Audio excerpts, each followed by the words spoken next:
Ignite, from dreams to reality. Every business, especially my business, needs to follow the tax laws of the country, which will help me to grow. There is a very little thing I know about taxation. So from what I have learned so far, try to see how I become truthful with my tax. Initially, I just do my pricing without the tax. But now I got to understand the importance of paying your tax and the benefits. Before, I was fearing about tax. I don't know anything. I virtually know nothing about tax. I was thinking that it is something that government used to chop our money or take our money go. But from here, I can see that tax is very simple and affordable that someone can pay in his business. Ignite, from dreams to reality. Any questions before he goes on? I used to be a pharmaceutical rep, and there are times when we make supplies, and the companies we supply to, they take some money from us, which I now get to understand now, that it is withholding tax. Yeah. Now, when such companies do not give you the credit notes, how do you run after them? Or is there a way you can report these companies at the end of the day? Like, I have two questions. Like, if you're an entrepreneur that is importing, if you're importing things, how do you factor in your tax into these things? Like, how do you put your tax before you do the final pricing? Like, to put in your tax to know how to reduce, as in how to take out the VAT that goes to the government. Okay.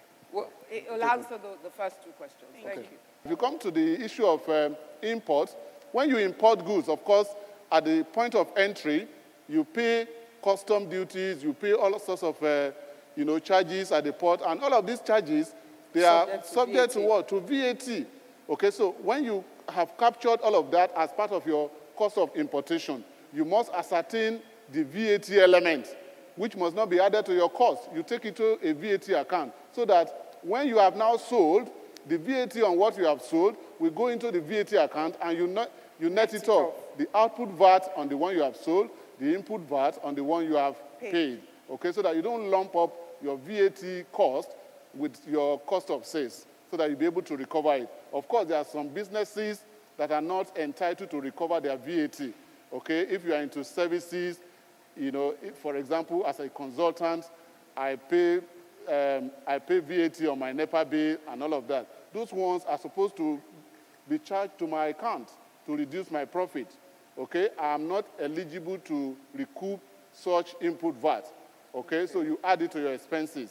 There are businesses like that. But if you're into buying and selling, or you're into manufacturing for a sale, you are eligible to claim your input VAT. But of course, we're also hoping that the new VAT, if it is eventually passed, okay, will accommodate a situation where you can claim more of your input VAT. Okay? Another tax obligation for entrepreneur is the taxes of their employees, which you must also deduct.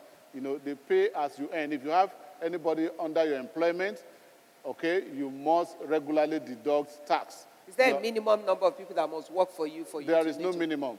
Whether the person is temporary worker or full employment, the whatever is due to the person as remuneration is subject to tax. And of course, for small companies with maybe low salaries, the tax table is very generous now. So the taxes are a little bit lower using the new tax table.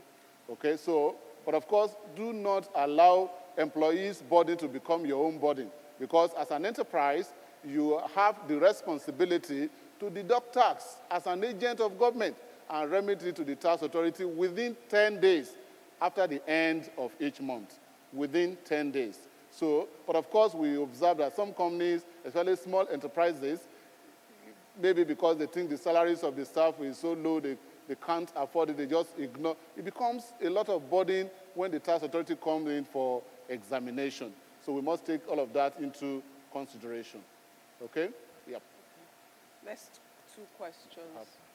There was a finding I got from an insurance representative. The person came to me to prospect insurance policy to me. From his from his sayings, he tried to convince me that if I could get insurance policy, there will be a kind of deduction when I want to pay my tax. So I was kind of confused. And since a tax person is right here now, so I just want to get an enlightenment. How does this work? Is the government trying to promote insurance to Nigerians, or I don't really know. Okay. Okay. If I have a business that has a cost, and I have some other inanimate services that I've added to the cost, let's say my own brain power to the cost of the business, and I generate an income that is very large. Now, do I just take the cost that has an amount, like I bought some things, 50,000, that I make an income, 100,000, do I just subtract it? Or I add those inanimate things that I've added to the business that used to provide service to the customer, because I'm not selling a good that has an amount to the customer. I'm providing a service for the customer, and I'm earning 100,000 naira from that. So my 50,000 that I've added to it and the other inanimate things I've added, how do I get the cost on those things so I can get a correct profit margin to subtract, and I can get the VAT on? Start from there. Thank you. Okay, that's a very good question. Let me start from there. If you are a consultant, for example, okay, and you run your own thing, most times you tend to have high tax rate if you don't keep some form of record. You know, the general advice is that if you have such service that you render that you believe it is your brain, intellectual that you are using, you must put value to it. You must have some form of account. Apart from the physical cost that you have incurred, you should be able to put some fund to pay yourself salary. Okay, the only way you can reduce your profit by taking into consideration your intellectual input into the business is by determining how much you think you are worth. You pay yourself salaries, okay, and whatever you pay yourself as salaries will reduce your profit. But of course, remember that whatever you are paying yourself as salary, you must be ready to pay the personal income tax to the government, okay? But of course, if you are running from 30%, you're also running into maybe 18% or thereabout, okay? But it's very important that you put value to yourself and then determine how much you think you are worth. Pay yourself salary as, if you are an entrepreneur, you are an individual in business, whatever salary you pay yourself is not recognized as an expense. It is taken as share of profit. It's like drawings. So if you are the owner of the business, if you are not, that is why it is always good to have a company, okay, which is distinct from you, the entrepreneur. And in that, for a company, you can pay yourself salary. For the insurance business, let me quickly address that. If you have life assurance, you insure your own life or the life of your wife. You cannot insure your children. You don't have insurable interest in them.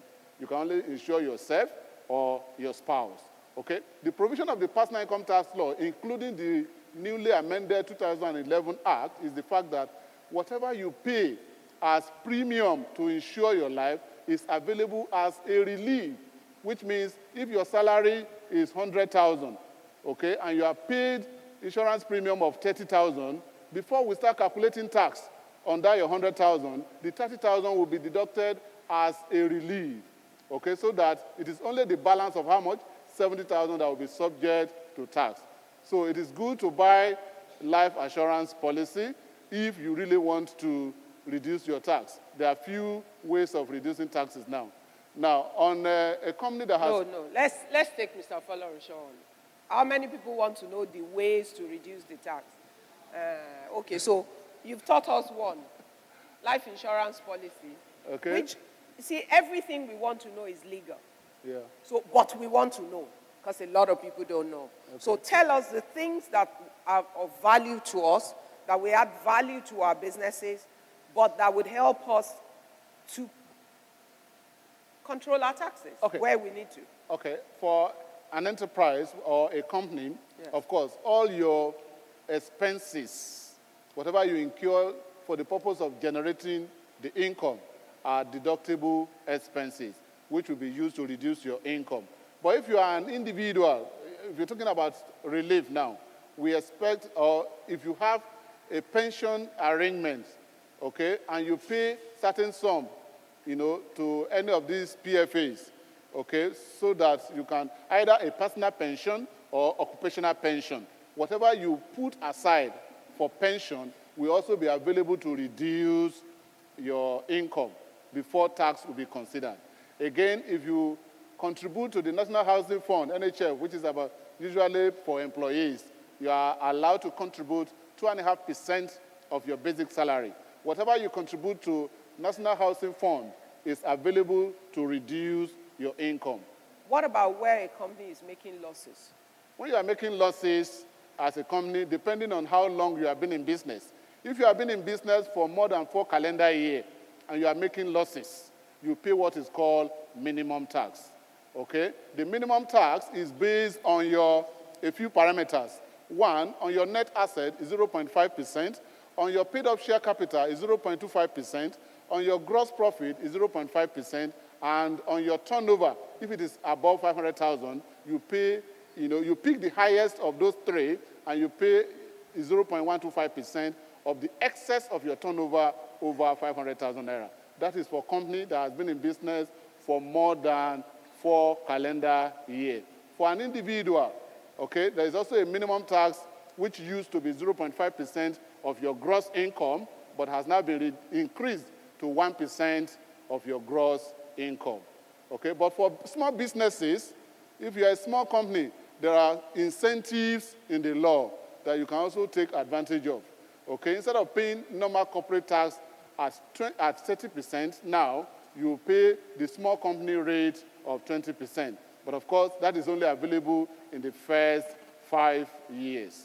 Okay, 20% of your profit. Let's take it on. The first 5 years of any new small business. Yes, with a turnover of not more than 1 million naira. So how many people want to remain at below 1 million naira for 5 years? With a turnover of not more than 1 million naira, you are deemed to be a small business, and you pay the small company tax rate of 20%. Okay? The issue of minimum tax is also what a lot of people have queried, but it is in the law. Ignite, from dreams to reality.